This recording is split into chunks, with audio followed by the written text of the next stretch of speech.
Hi guys, this is Norgar. Welcome back to tutorial how to set up a car in iRacing.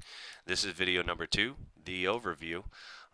In this video we're going to be going over everything that you can change in iRacing on the Class A Cup car and going over all the different variations of what everything is. Before you can start changing anything on your vehicles, you need to know what it is and why it's there and why you can change it. So we're going to just do a general overview of what you can change.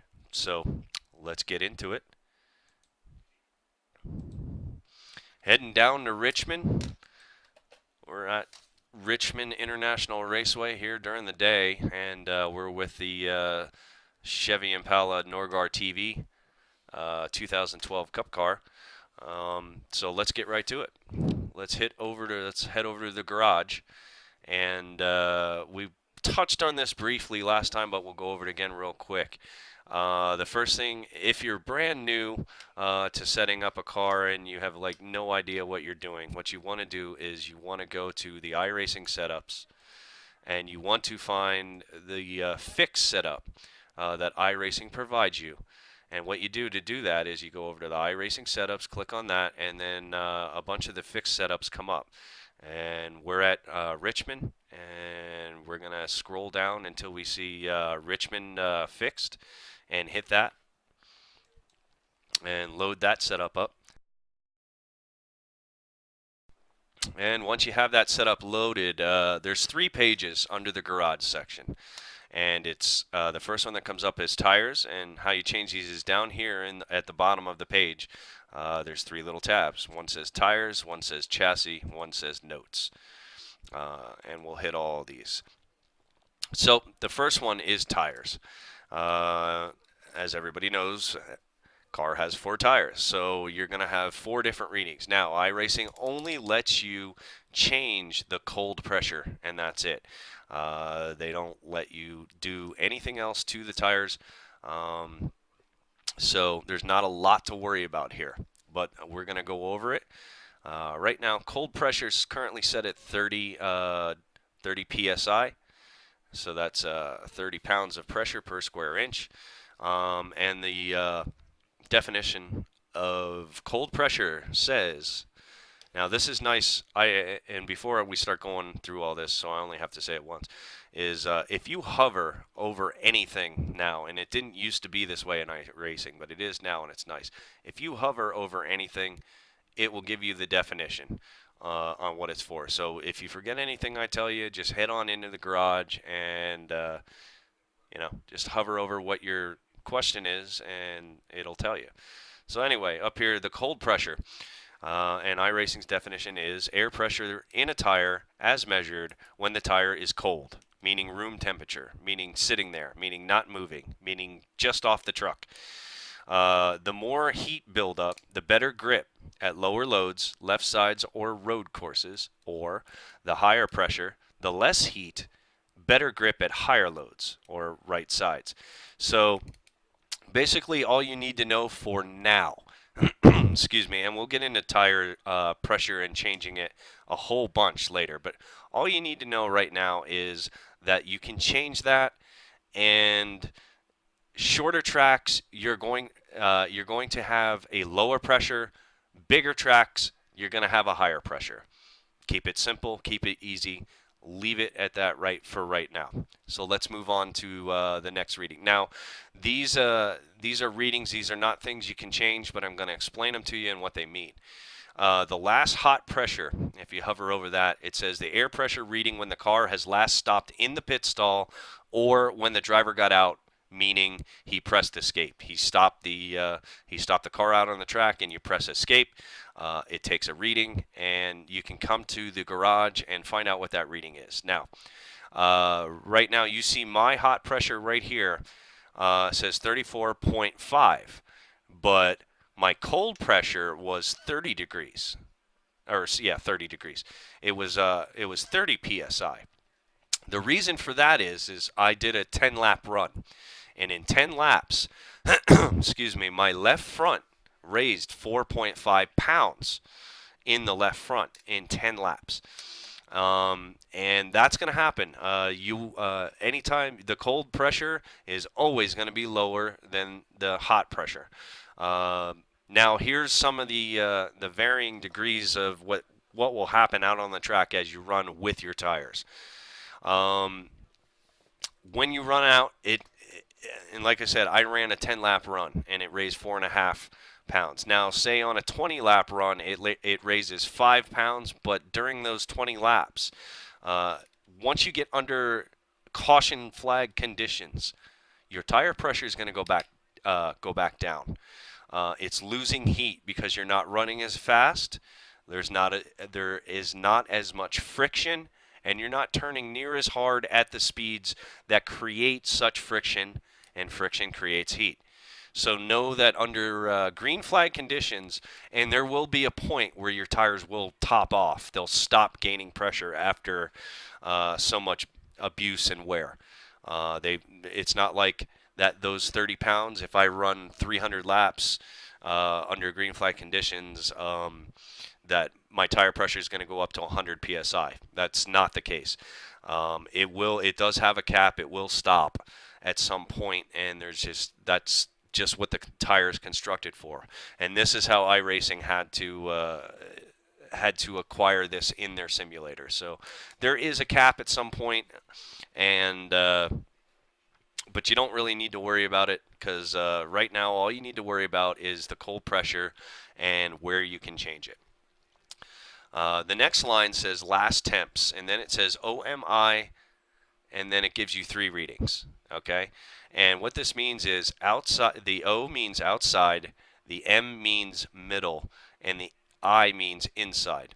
On the left front tire, which is the one we're discussing right now, now all this is going to translate over to every other tire. None of these readings are going to be any different or looked at any differently than what we're doing here on the left. So we're not going to do this 4 times. We're just going to do it once. But outside, middle, and inside. Imagine your tire. You're standing behind it. It's on the ground. The lug nuts are facing to your left, and this is going to represent your left front tire. The outside of the tire is going to be the side that is facing toward the infield on an oval track. The middle obviously is in the middle, and the inside is going to be the one facing toward, obviously the inside of the car. So, and on the right front, it's going to be the exact opposite. The inside is going to be the one that's facing inside the car. The middle is going to be in the middle. The outside is going to be the outside of the part of the tire is going to be the one facing closest to the outside wall. Okay, so on this line they give you, and again, this is taken either when you last pit or hit escape.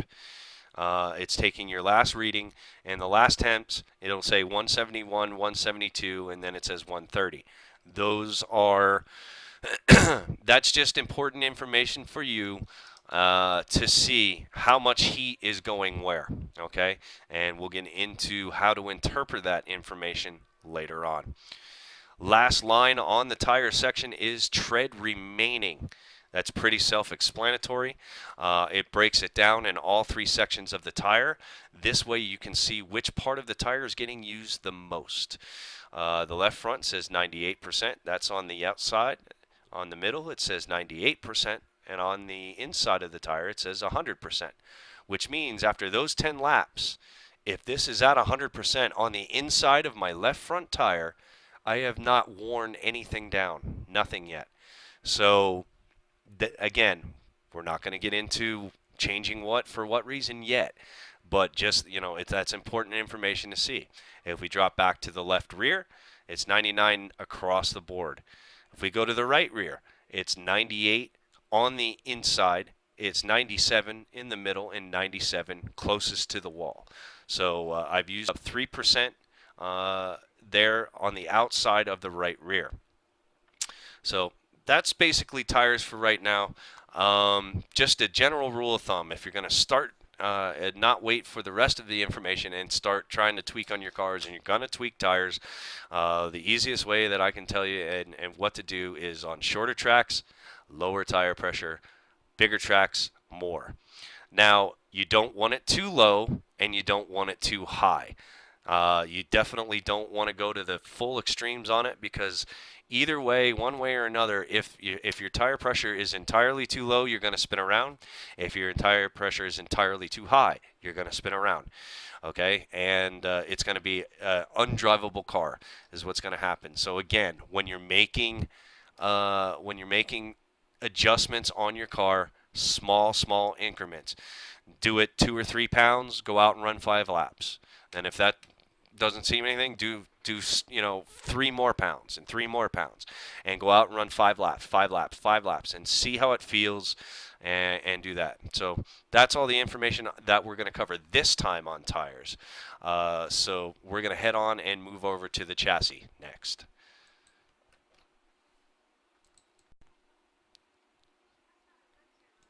All right, so on to the chassis. We're going to go ahead and click the chassis button. Now, you may look at this and say, oh my gosh, look at all that's going on. You're going to be, it looks overwhelming. And setting up a car, this is what I can say about setting up a car. Setting up a car, it's a geometry and a physics problem. It's difficult. It could take you weeks to get the car to drive exactly how you want it. But here's the bottom line. With any car setup, the longer you drive, like say, if you're just driving around and you have 15 cautions in your race, you don't even need a setup. But if you're going to, you get into iRacing, you've made it to the B and the A level, and you start moving your cars around, and you start, fixing your cars up the way you like them, longer runs, your car will never stay the same. Longer on into the run, it's going to change. And here's why it's going to change, is because two things are happening. One, you're shredding your tires, which we just talked about earlier with the tire wear. If we fall back here to the tires are going to wear out. You're going to need tires. That's going to affect your speed, and it's also going to affect your handling. The other thing is you're burning off fuel. Gasoline in your gas tank weighs a lot. It weighs a lot. 1 gallon of gas, I believe, is 8 pounds. So every time you burn a gallon of fuel, that's 8 pounds, and that's going to mess with the weight distribution of your car. So it's going to be constantly changing as you're driving. So you're trying to find, when you're setting up a vehicle, you're trying to find a happy medium through the longest run that you could possibly go. If we're going to go on a 50-lap run, find if 38 of those laps out of those 50 are under green, you got to be prepared for things like that. So anyway, we are in the chassis section now in the garage, and we're going to start up here with the front. Now, iRacing breaks it down into front anti-roll bar, and then it breaks it down in the left front wheel, which they're talking about the left front wheel, the right front wheel, the left rear, and the right rear. And their last thing that you're going to be able to be changing around is the actual rear. So there is 2, 4, 6, 7 different sections underneath the chassis part that you're going to be able to mess with. All right, so let's get started. The very first one is ballast forward. And what ballast forward is moving weight ballast forward or back affects the nose weight. The more forward the weight, the tighter the car gets. So if we take a look, and if you guys can just visualize this, let's find a good camera angle here. If you take a look right there at the number 30, and look at the blue stripe on the front underneath the Impala, the further closer to the front of the car the weight is, the tighter it's going to be. The further back toward the wheels, the looser it's going to be. Again, every adjustment you're going to make one way or another is going to affect the car, and a lot of the adjustments are going to affect them a little tiny bit, and a lot of the adjustments are going to affect them a medium a bit, and some of the other adjustments are going to affect them a lot. But for right now, what you need to know is imagine a weight right underneath the number N, a big square weight. and you're moving that square weight forward or backward. That's the simplest way I can put it to you. So back toward the wheels, the looser it is. Further up toward the blue little line there at the bottom of the car that goes around the front, which is your splitter, your front splitter, the tighter it's going to be. So that's that on ballast forward. Now you can't. Now the next one is nose weight and cross weight. Now you can't change these, but again, these are important pieces of information when you are making adjustments to your car to keep an eye on. And nose weight is the percent of weight on the percent of vehicle weight on the front tires. Generally, more nose weight equals a tighter race car. And that's kind of what we just went over with the ballast forward. So if you change the ballast forward, now you can't go below 0 on the ballast forward. 0 is it. But you can raise it up, and this is actually moving it forward. As you see me click this, I'm at 1.5, 2.0, 2.5, and I'm making the car tighter right now. Tighter, tighter, tighter, and it goes all the way up to, I don't know. Wow, it goes up real far. It goes up to 48. I go ahead and hit apply. Now the nose weight percentage has changed from 52.5 to 55 because I moved the weight forward. Now if I tried to get in the car, I probably couldn't drive it because that was an extreme change. Okay, this is what I told you guys not to do, but I'm doing this for demonstration purposes just so you can see the nose weight change. We'll go back down to 0 and hit apply. All right, and that also changes the cross weight as well. And the definition of cross weight is the percent of the vehicle on the left rear and right front. The more cross weight, now imagine like, make an X.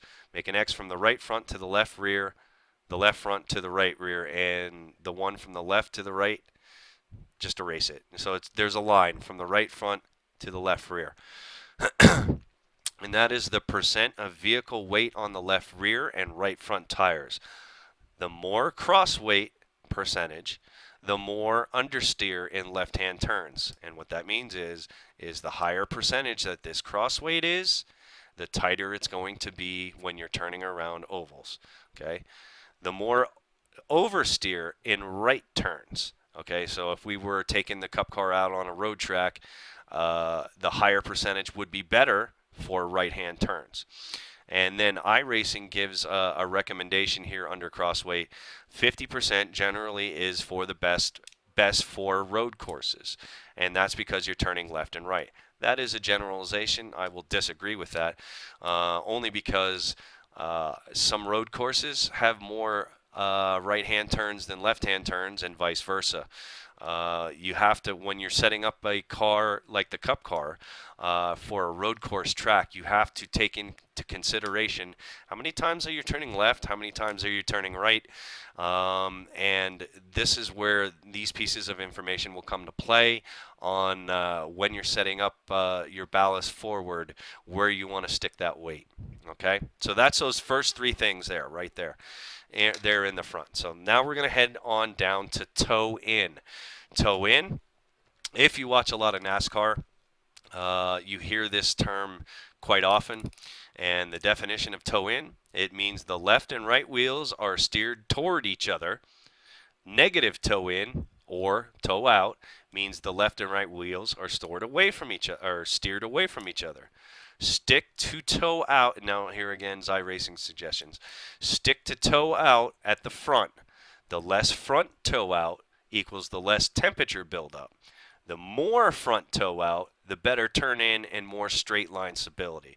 So if I was at, like, say, a 2-mile course right here, and right here you guys can see that my toe in is set to -16ths of an inch. If I was at a bigger course, let's just throw, say, Daytona right now. The toe in, I wouldn't need it so bad right now. I would need more straightaway stability, and then I would put this up. So the more you're turning on a track, okay, just as a general rule of thumb, the more you're turning on the track, the lower you want this number to be, okay? And when I say lower, I mean negative. So that's toe in and toe out. And again, if you get confused or whatever, just come in, hover over the little toe in there, and it'll tell you, and you'll be like, oh yeah, I remember Norgar explaining that. So that's toe in and toe out. Steering ratio. We hit on this in the last video. We'll do it real quick. The steering ratio, degrees of steering wheel rotation to give 1 degree of front wheel steer angle. The higher the ratio, the slower the response, the less twitchy, and the harder to catch slides with counter steering. So the higher this ratio, if you start to spin, the higher this is, the harder it's going to be to regain it. The lower the ratio is, it'll be easier to regain it, but it's going to limit the amount of degrees you can steer your wheel. I usually, in the fixed setup's a good place to start. At this particular track here at Richmond, they offer 12 to 1 as the default, but that's fine. But again, that's pretty much driver preference. But if you want to loosen it up, make it a higher number. If you want to tighten it up, make it a lower number. All right, so the next one in this section is front brake bias. This is something you're not going to mess with a whole bunch. Front brake bias is the percent of braking force acting at the front wheels. The more front bias, the car is more stable under braking, but longer braking distances are needed. Too little front bias, the car wants to spin under braking. So basically, what that's telling you is the higher you put this number, the higher you put this number, the longer you're going to need to get the braking you want. The lower you put this number, it's kind of like if you're in your passenger vehicle and you slam on your brakes and you slam on them so hard, your back end starts to skid out. That's what's going to happen here. It's the same thing. Basically, this brake bias, to generalize it and sum it up, and it's all front brake bias. They don't let you mess with the rear brakes in iRacing. So it's all front. If you have too much brake in it and you hit the brake, what happens is the caliper goes against the caliper. It flows easier, and the brake pad slams up against the rotor of the car, and that's going to, initiate a spin. So this is something that, like on a super speedway, you don't need a lot of brake. I mean, if you're hitting the brakes, there's something, if you're hitting the brakes hard on a super speedway, there's something wrong. And it's not really an adjustment you need to make one way or another, but it's just an example. You could lower that so you lower the brakes so you don't. There's no drag. It doesn't drag. So it's not an adjustment you're going to be messing a whole lot with unless you're at like a short track and you need to not, like when you step on the brake, you're not hitting it all that hard and spinning yourself around. So shorter tracks where you're using a lot of brake, you may mess with this. On the bigger speedways, not so much. So that's brakes. The next is tape configuration. Now tape configuration, if we head down to our car and find the right angle, that's as close as we're going to get. Just underneath the Impala there is your front grille. Your front grille. Now, when they talk about tape configuration, this is where they're talking about it. This is the part of the car where the tape is going. It is going on the front grille. Your crew members are going to get out there. They're going to unroll some real sticky tape, it's kind of like electrical tape, and it goes over the actual grill. See, the grill has holes in it, and those holes are giving air to your radiator, which is the lifeblood of your engine. If your radiator overheats, your engine's going to die. But why, you might ask, well, why do you put tape up there? You don't want your engine to blow up. You put tape up there because it blocks the air coming in. And instead of it going in and hitting the engine and coming to a stop and creating resistance, it's going to hit the tape and it's going to roll around the sides of your car. Now, when you're messing with your tape, the more tape you can put on your grill and get away with, the better. And this is my suggestion. Anytime you can raise the tape and get away with it without blowing up your engine, it's better because it's keeping that wind resistance from hitting you, and it's also giving you more downforce. And downforce is the force that is keeping your front end close to the racetrack. It's the air pushing down on basically your hood is the simplest way to put it. It's air pushing down on your hood, which is keeping your car down on the track. You want to keep it as close to the track as you possibly can. Number one, for air resistance. Number two, for better handling. Your car will handle better if you have more downforce. So, and this is one of the adjustments that you can make for downforce is tape. Here at a short track, which we're here at Richmond, downforce and that resistance, not so much of an issue. And why is because we're not reaching maximum speeds for the horses that we have inside the engine of the car. Short tracks are more about acceleration. Bigger tracks like Daytona, Indianapolis, Talladega, tracks like that, it's more about downforce. It's more about the least amount of resistance you can get on your car, the faster you're going to go. So that's what the tape configurations is for. Again, here's something you can play, and it only goes from, it goes from minimum to full, 10 or to 90%. Now, here's a little trick. At any track you want to run at, when you go to qualify, even if you don't change anything else in your setup, when you go to qualify, go down to full. Cover that grill completely up. Who cares if you blow up your engine after 2 laps? You don't need it anymore. But if you can't make it the amount of laps or whatever, drop it down to 90. But again, this is only for qualifying. You want to cover that up as much as possible for qualifying. This is very important. I tend to, for every qualifying session I go on full. And I will leave it on full. Again, I don't care if my engine blows up after 2 laps. I got my hot lap in on lap number 2. I'm good to go. Even at Daytona and Talladega, you can run it full. You will blow up on like lap number 3 or 4, but you will get 2 good laps in with full tape. Now, if you want to make it lap 3 or 4 at Talladega or Daytona, I suggest leaving it at 90 so you can make those last 2 laps just in case you screwed up, a little bit or what. But for here at Richmond, I got it set to 30. And whether Richmond's a short track, it's below a mile. It doesn't matter whether I set that at 10% or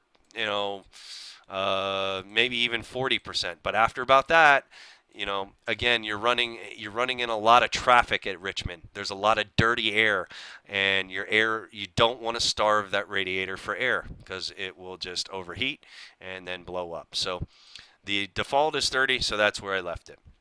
So that's the front section of the Iracing adjustments you can make.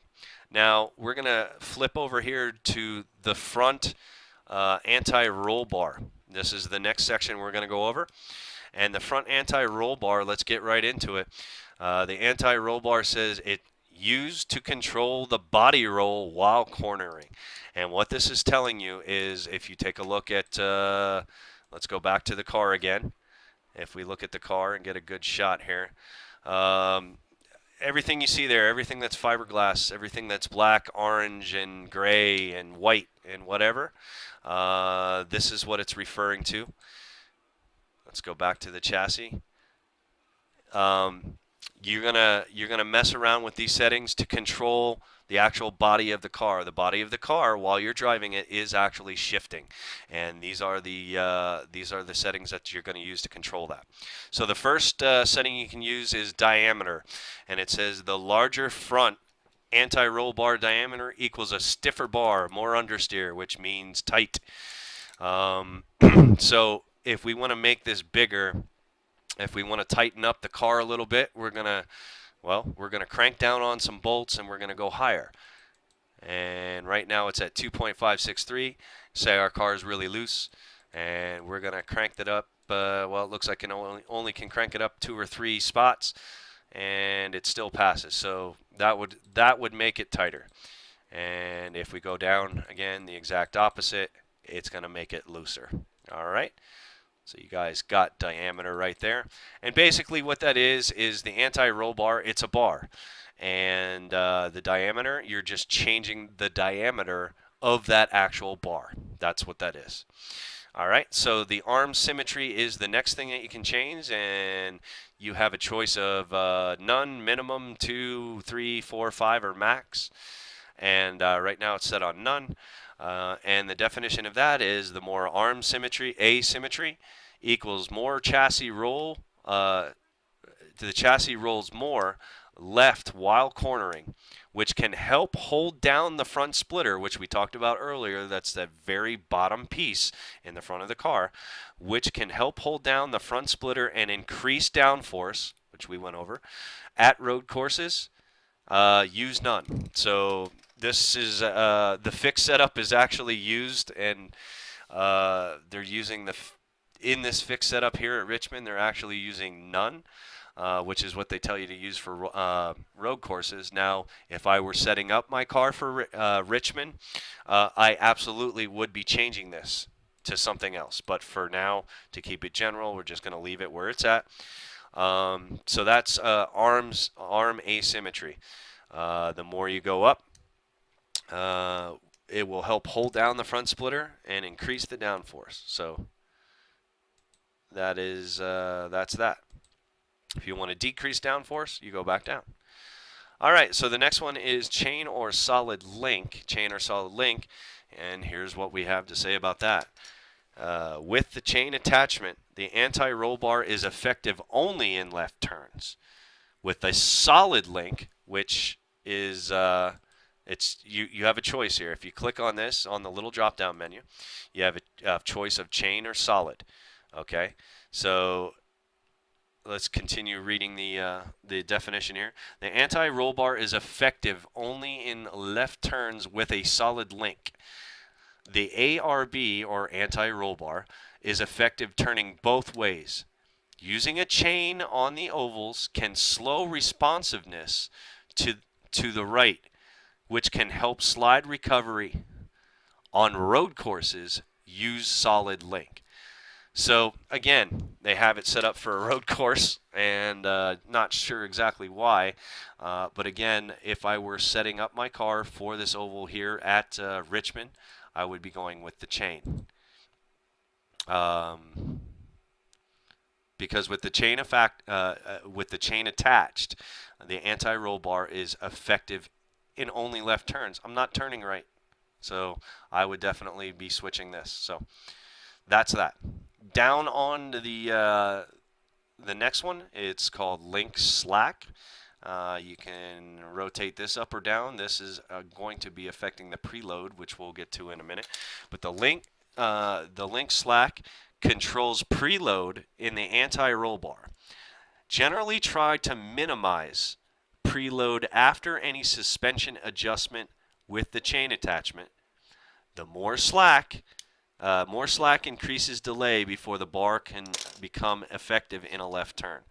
So basically, this one's kind of confusing, but basically what I can tell you in a general sense is right now what you would want to do, let's see, controls, generally try to minimize the preload, okay? And the preload here in the next one, let's just read that, is the twisting force in an anti-roll bar as installed.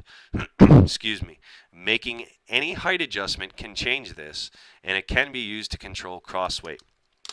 Those are two more things we're going to get into later on when we're actually setting up a vehicle, but just know for right now that the preload goes along with the link slack, and it's also going to go along with your ride height, your tire pressure, and your springs. which we haven't got to yet. But what Iracing is telling us here for the link slack and the preload is that you want to keep this as low as possible, the preload.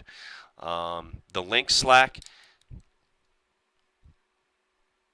the more slack increases the delay before the bar becomes effective in the left turn. Essentially, that's what it's saying is if it's not adjusted right when you turn left, going into any turn at any track on an oval, when you turn left, it's going to. It takes when you turn left on your wheel, it takes time for your wheels to actually register that you turn left. This is going to change that time. That's what it means. And if you have too much time between the two, you're going to feel like you're not even steering the thing. You're going to feel like you're lagging is basically what's going to happen. So just for right now, know that the link slack, the preload, that we're going to talk about those later. So anyway, the last one is attached. A quick way to unhook the anti-roll bar to allow for static suspension adjustments without bar, twist, confusing things. Increasing the link slack and unhook the ARB before making spring ride heights adjustments. Attach and reduce link slack when done. Basically, what this definition is telling you to do is that if you're going to make any adjustments at all in the parts that we're going to talk about here coming up, you want this turned off. I'm not exactly sure why they added that, but maybe somebody who has more race car knowledge could explain that to me, why they even included this for people trying to play a video game. This is quite complex and only really valuable to the real world. We really didn't need it here, but anyway, we'll go over it one more time. A quick way to unhook the anti-roll bar. So basically, if you check this box, if you uncheck this box, all of this right here goes away. Everything that you've made here, it's gone. And they're telling you to uncheck this when you make adjustments down here. Okay? And that's what the definition is, and that's what I'm getting out of the definition. And again, it's not very practical, but again, maybe somebody can clue me and the viewers in a little more on that. But anyway, that's how it's set up as the fixed setup, and we're going to leave it that way for now. Okay, guys, we're going to end the video right here, right now, and next time we'll be addressing left front, left rear, right rear, and the rear end on the next tutorial video. So hope you guys enjoyed this and got some useful information out of it. And this is Norgar signing off, and I'll see you soon.